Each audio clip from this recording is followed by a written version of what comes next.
Hello everyone. आज हम हमारे अकाउंट्स की प्रैक्टिस करेंगे। अकाउंट्स के प्रैक्टिस क्वेश्चन करेंगे। बहुत सारे स्टूडेंट्स ये कह रहे थे कि मैम आप एंट्रीज वाले क्वेश्चन नहीं करवा रहे हो, तो आज हम इसमें मोस्टली जो है एंट्रीज वाले क्वेश्चन भी हमने ऐड किए हैं।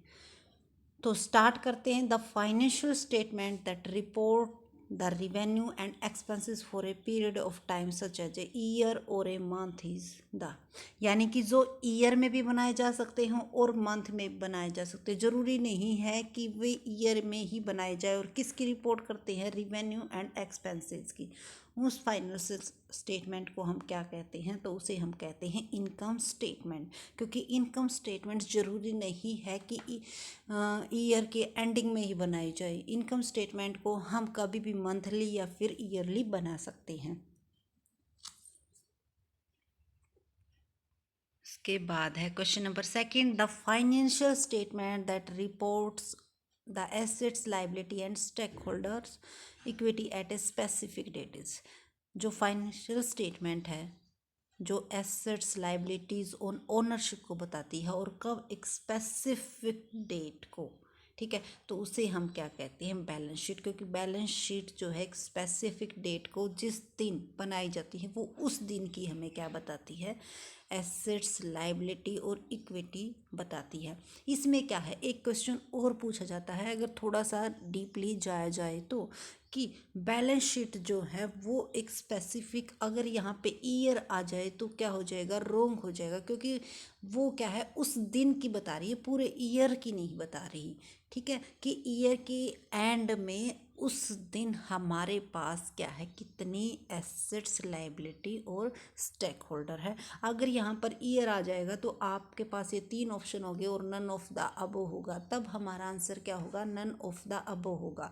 तो हमेशा क्वेश्चन को बहुत ही ध्यान से पढ़ना है आपको, एक एक पॉइंट आपका मायने रखता है। और इसीलिए कहा जाता है कि कई बार स्टूडेंट्स ये कहते हैं कि पेपर बहुत ही ईजी आया हुआ था, बट जब अपने मार्क्स चेक करते हैं तो उनके मार्क्स बहुत ही कम मिलते हैं। वो इसीलिए मिलते हैं क्योंकि वो पेपर को समझने में, क्वेश्चंस को समझने में गलती कर देते हैं, जिसकी वजह से सही क्वेश्चन होते हुए भी, उसको आते हुए भी क्या हो जाता है? रोंग हो जाता है। तो चाहे टाइम थोड़ा सा ज़्यादा लग जाए, लेकिन हमें क्वालिटी बेस्ड वर्क करना है, क्वांटिटी बेस्ड वर्क नहीं करना। तो अब हम करते हैं अपना third question. Under the accrual basis of accounting revenue are reported in the accounting period when the accrual basis में क्या किया जाता है कि जो रिवेन्यू है उनको कब रिपोर्ट किया जाता है? जब हम अपनी सर्विस या गुड्स उसको दे देते हैं, यानी कि डिलीवर हो जाती है, उस टाइम हम रिवेन्यू को रिवेन्यू मानते हैं। किस बेसिस पे? एक्यूरल बेसिस पे। तो सर्विस और goods have been delivered. Option number second आ जाएगा इसका answer. Under the accrual basis of accounting, expenses are reported in the accounting period when the cash match the revenue or or is used up। यानी कि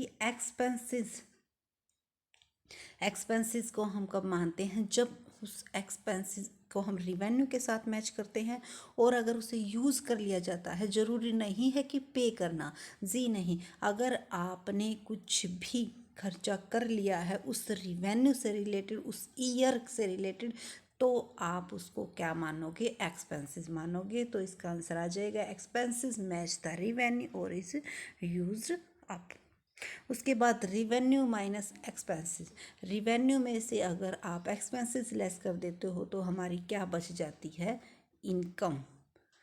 क्योंकि जितनी revenue होती है, जितनी सेल्स होती है, अगर उसमें से हम अपने खर्चे घटा देते हैं तो हमारा क्या बच जाता है? इनकम बच जाती है। Question number 6. Resources owned by a company such as cash, account receivable, vehicle are reported on the balance sheet and are referred to as resources, जो कि किसके हैं? कंपनी के खुद के अपने हैं, जैसे कैश है, अकाउंट रिसीवेबल है, व्हीकल है, तो उनको किस नाम से आप रिपोर्ट करते हैं बैलेंस शीट में? एसेट्स नाम से। और देखो यहाँ पर कैश, अकाउंट रिसीवेबल, व्हीकल दोनों दिए हुए हैं, यानी कि करंट और फिक्स्ड। तो इस तरह के ऑप्शन देखकर भी आपको कंफ्यूज कर सकता है। तो यहाँ पर सिर्फ हम एसेट्स वर्ड यूज करेंगे क्योंकि करंट और फिक्स्ड दोनों को इन्वॉल्व किया गया है और एसेट्स में हमारी इन्वॉल्व हो जाती हैं। सॉरी। इसके बाद है question number 7, assets are usually reported on the balance sheet at which amount. Assets जो हैं वो बैलेंस शीट में किस आइटम पर दिखाई जाती हैं, तो वो हमेशा ही कॉस्ट पे दिखाई जाती हैं जिस पर हमने परचेज की थी। क्योंकि हमारा जो हिस्टोरिकल कॉस्ट मेथड है वो यही कहता है कि आपको कोई भी जो एसेट्स है उसको आपको किस में दिखाना है, हिस्टोरिकल कॉस्ट पे। क्योंकि उसको वेरीफाइड किया जा सकता है। उसके बाद है हमारा question number 8, obligation amount owed are reported on the balance sheet are refer to. जो ऑब्लिगेशंस होती हैं हमारी बिजनेस की, उनको हम कहाँ पे लिखते हैं, तो उन्हें हम क्या मानते हैं, as a liability. Liability often have the word dash in their account title.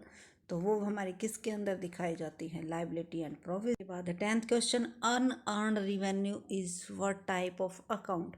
Unearned revenue किसका टाइप है। अनअर्न्ड रिवेन्यू कौन सी रिवेन्यू होती है, जो कि हमने कमाई नहीं है बट हमारे पास आ गई है। तो देखो, जो इनकम हमने अभी तक अर्न नहीं की है लेकिन हमें मिल गई है, तो वो एज ए हमारे लिए क्या है, एज ए लाइबिलिटी है। क्योंकि वो हमारे लिए इनकम का काम कब करेगी, जब हम उसको अर्न कर लेंगे। फिलहाल वो हमारे लिए क्या है, एज ए लाइबिलिटी है।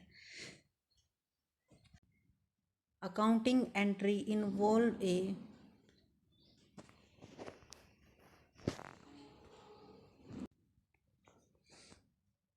Accounting entry involve minimum of how many accounts. कितने, कम से कम कितने अकाउंट्स इन्वॉल्व होने चाहिए अकाउंटिंग एंट्रीज में। तो देखो, इसमें आप एक मत लगा देना कि एक अकाउंट क्या हो जाएगा, मिनिमम हो जाएगा। जी नहीं, हमारे फाइनेंशियल अकाउंटिंग पर कौन सा रूल एप्लीकेबल होता है, डबल एंट्री सिस्टम। तो मिनिमम 2 अकाउंट्स हमारे इफ़ेक्ट जरूर होते हैं। हो 2 से भी ज़्यादा सकते हैं, बट इसमें कितना पूछा गया है, minimum of how many accounts. तो कितना आ जाएगा हमारा, 2 आ जाएगा, ऑप्शन नंबर। उसके बाद है हमारा 12th question, the listing of all of the account available for use in a company accounting system is known as. Listing of all account available for use in a company accounting system is known as. जो कि companies के लिए क्या है, available है use के लिए, तो उन अकाउंट को हम क्या कहते हैं, एसेट्स।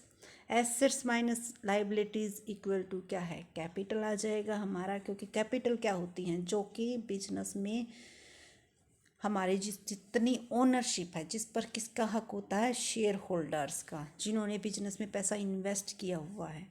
तो वही पैसा हमारा क्या होता है, अवेलेबल होता है, उसी को हम क्या कहते हैं, कैपिटल कहते हैं। तो सॉरी, यहाँ पे आ जाएगा हमारा कैपिटल अकाउंट। 12th क्वेश्चन में भी हमारा आएगा कैपिटल अकाउंट।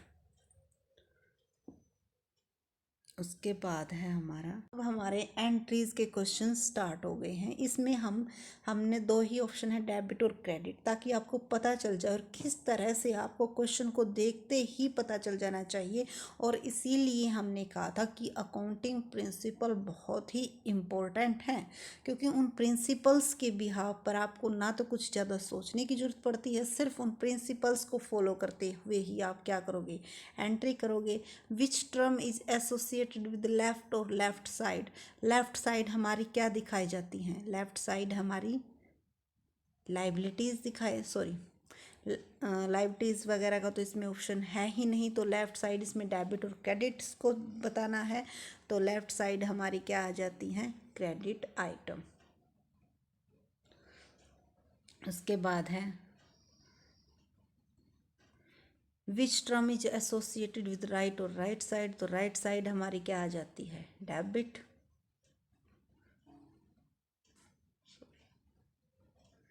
क्योंकि जब हम बनाते हैं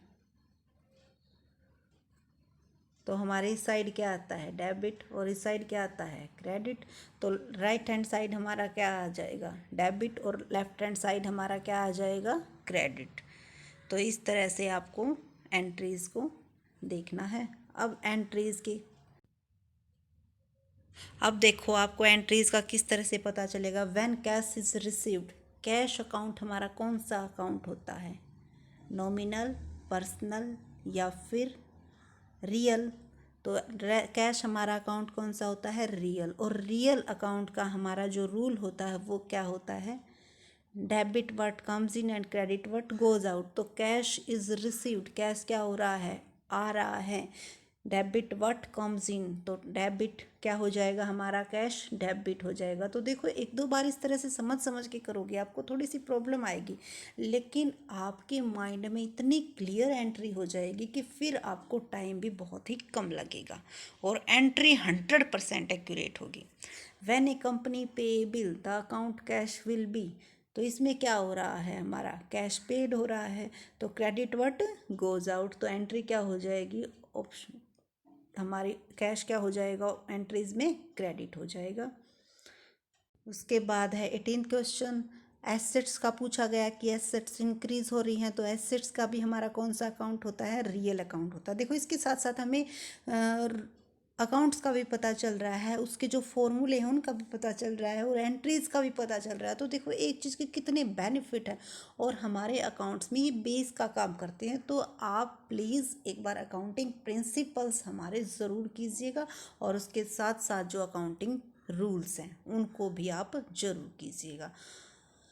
what will usually cause an assets account, assets account अगर इंक्रीज हो रहा है इट मीन्स क्या है, हमारे पास कुछ आ रहा है। तो डेबिट वट कम्स इन, तो ये क्या हो जाएगा, हमारा डेबिट हो जाएगा। उसके बाद है, ये सारे एंट्री के ही क्वेश्चन है, 3-4 डाले हुए हैं। What will usually cause the liability account, account payable to increase, liability increase हो रही है, ठीक है, लाइबिलिटीज इंक्रीज हो रही है, तो इट मीन्स ये क्या होएगा, क्रेडिट होएगा।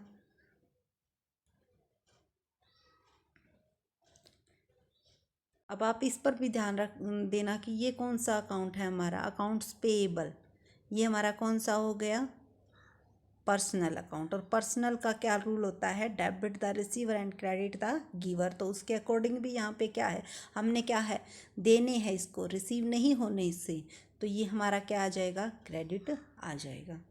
उसके बाद है, सॉरी, 20th क्वेश्चन। आज 20 क्वेश्चन करेंगे, और अगर किसी भी क्वेश्चन में आपको प्रॉब्लम आती है तो आप हमें कमेंट के ज़रिए ज़रूर बताइएगा। और हमें याद है आप ये कहते हो कि मैम अब आप नहीं डालते वीडियो, तो देखो थोड़ा सा ये है कि हमारा जो एग्ज़ाम चल रहे हैं तो उसकी जो प्रिपरेशन है उसमें थोड़ा सा हम कम टाइम दे पा रहे हैं, लेकिन आपकी जो तैयारी है वो नहीं रुकने देंगे भैया। आपके साथ साथ हम जितना हो सकता है वीडियो डालते रहते हैं, लेकिन आपको लगे रहना है। इसके साथ साथ आप जो पहले क्वेश्चन डाले थे उनको भी रिवाइज कीजिए।